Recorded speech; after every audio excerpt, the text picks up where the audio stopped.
I have a life mantra. It's everything is always working out for me.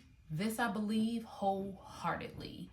Well, I got a family too, so I guess I gotta include them, which is everything is always working out for us. This I know, this I trust. It is my life mantra. I even have it on my wall in my office at home. I always say it several times a day. I say it when I meditate. I say it after I meditate. It is something that anchors me back to knowing that no matter what I am going through in this very moment, everything is always working out for me. And yes, I did retrieve this mantra years ago when I was into Abram Hicks, I don't know, 15 something years ago. And it's just stuck with me. It's been something that has been very rewarding in how I look at life. So do you have a life mantra? Because if not, you might want to watch this video and think about getting one. Welcome back to episode 6 of Joy Anyway. I am your girl, Kelly Howard Jew, and this video is sponsored by Messing Around, a nonprofit centered on empowering people to feel more joy and ease while living with an autoimmune disease. I was diagnosed with multiple sclerosis in 2013, and I truly believe with all my heart that how I see joy and how I center joy in the majority of my life really makes a difference in how this disease manifests in my body. So I want to talk a little bit about mantras this week. In life mantras specifically, I am in New York right now, and I am looking for, I've found my 25-year-old daughter a place to live.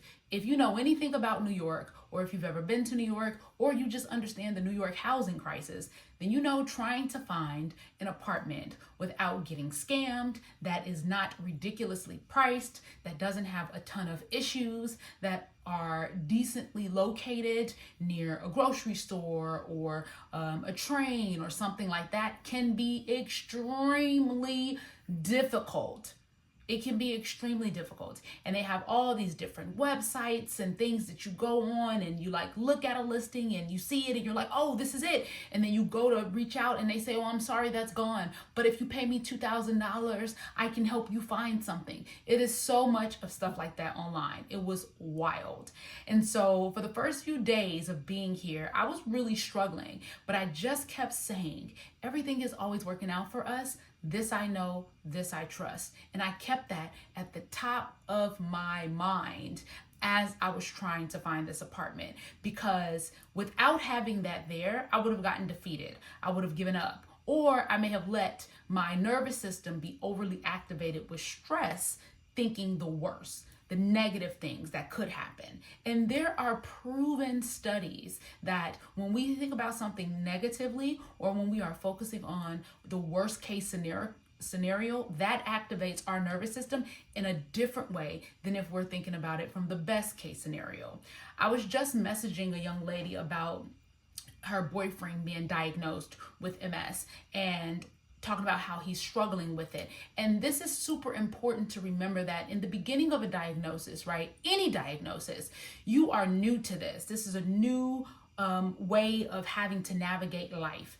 And so to expect you to have all of the answers or to know this is the easiest way, you don't. You're an infant at this. I was just speaking to somebody about this the other day. I've been diagnosed with multiple sclerosis since 2013. So that's 13 years of kind of knowing how to navigate this diagnosis. I'm technically a teenager with it. You know what I mean? Like I'm at that phase in life where I think I know everything.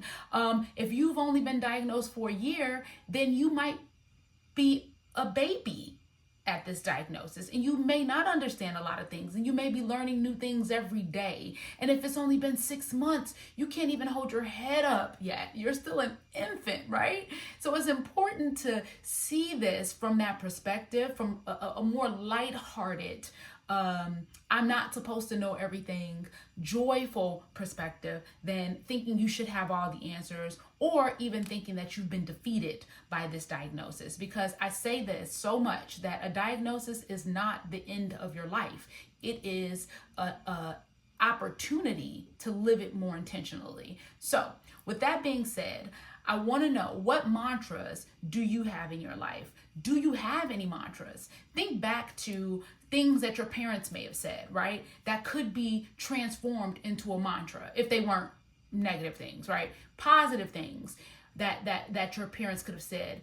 And they may have sounded negative. Like my mom would always say, we'll cross that bridge when we get to it, right? She would always say that. I remember that throughout my entire childhood.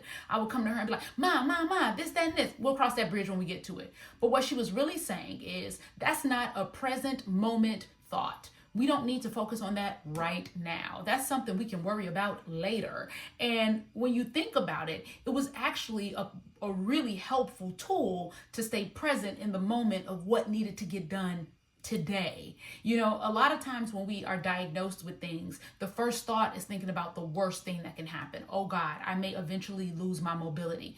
I know, because I was in that space for years. For like 3-4 years, I just was like, what happens when I lose my mobility? What happens when this happens? What happens with that? What happens if it doesn't?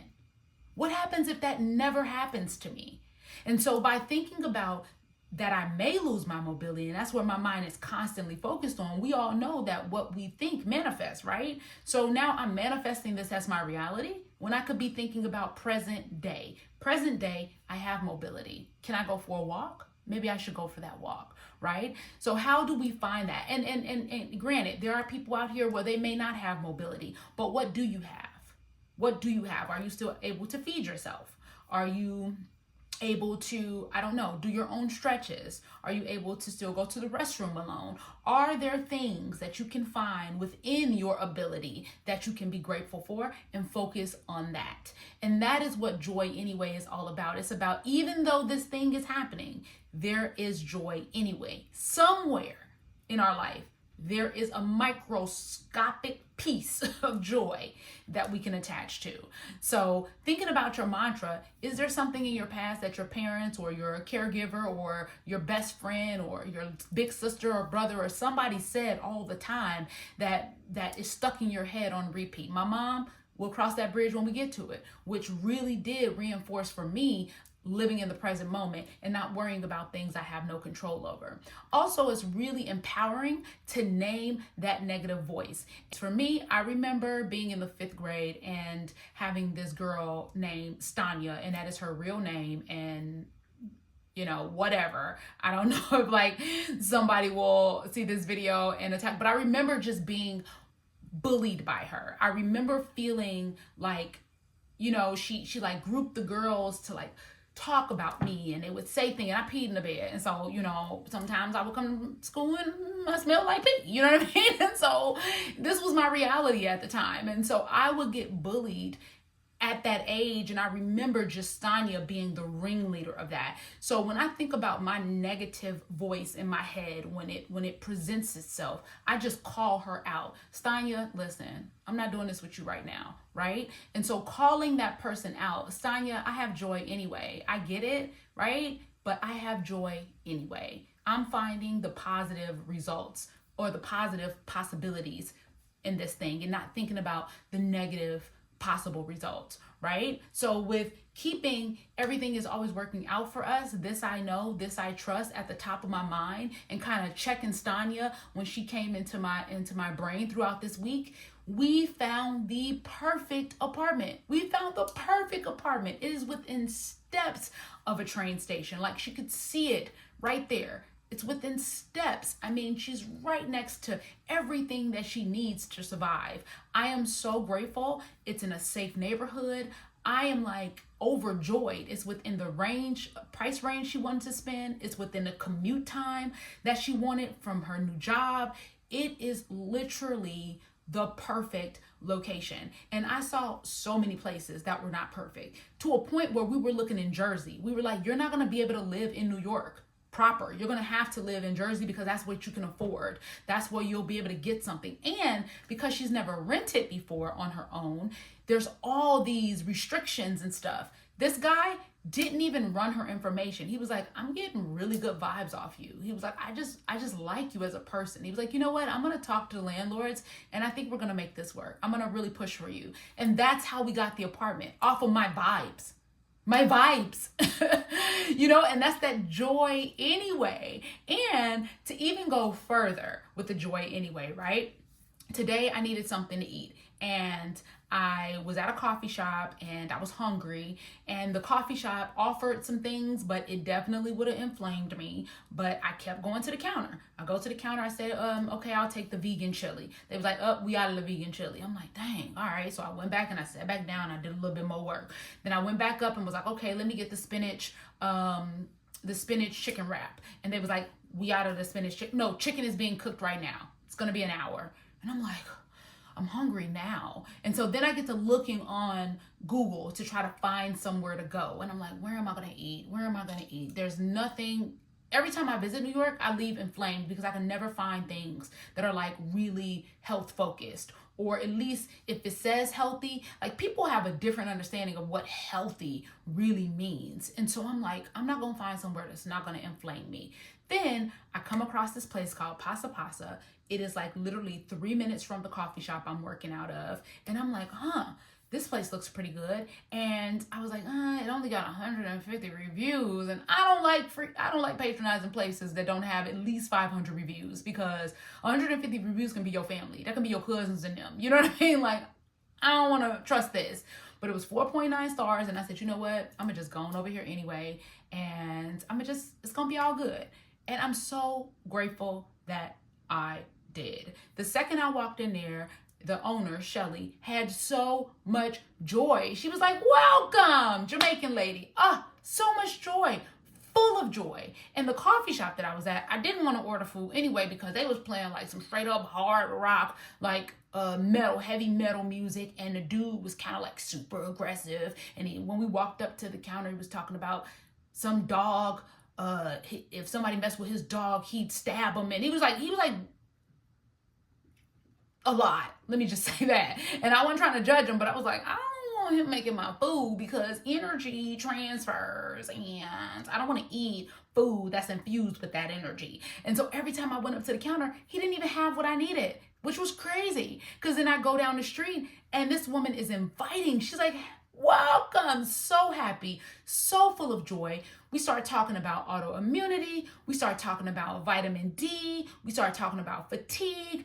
She had so much health and wellness knowledge and was able to give me information about things that I wasn't even thinking about. And it just was like perfect alignment. So it's really important to know that everything is always working out for you, because when your mind is open to possibilities of everything always working out for you, you will be guided. You won't even know why you're being called to go places or do things or call certain people or send certain messages. But then that is rewarding in other ways in your life. And so what is your mantra? What is your mantra? And if you don't have a life mantra, what could be your mantra? What are some things that you've heard in your childhood that your mom or somebody in your life said that could translate into a daily mantra that is uplifting, that will keep you encouraged and empowered? What is that? So that's actually journal prompt number 1, is what is your mantra? And if you don't have one, what is something in your past that you've always heard that you can transform into a mantra? And that's the only journal prompt this week. I don't have 3. I only have that 1 for you. What is your mantra, and what could be your mantra if you don't have one? And then the joy challenge that I have for you this week is to name that negative voice. Name that negative voice and try for one day, maybe tomorrow, maybe the rest of this day, I don't know, but try for one day to call her out, or him, or them, or they, whoever. Call them out when they present themselves. Stanya, I see you, but I'm going to have joy anyway. How do you reframe that negative thought? Oh, my leg hurt. Oh no, I'm going to lose mobility. Stanya. Oh no, my leg hurt. This is a moment that I'm having, and it's okay because I have joy anyway. And this is not toxic positivity. This is not denying the reality of your leg hurting or denying that you have burning in your fingers. I had burning in my fingers the other day, right? Just the tips of my fingers were burning like crazy. And I was like, this is what's happening right now. This is what's happening right now, and I accept this as my reality in this moment. And it's okay because I have joy anyway. All right.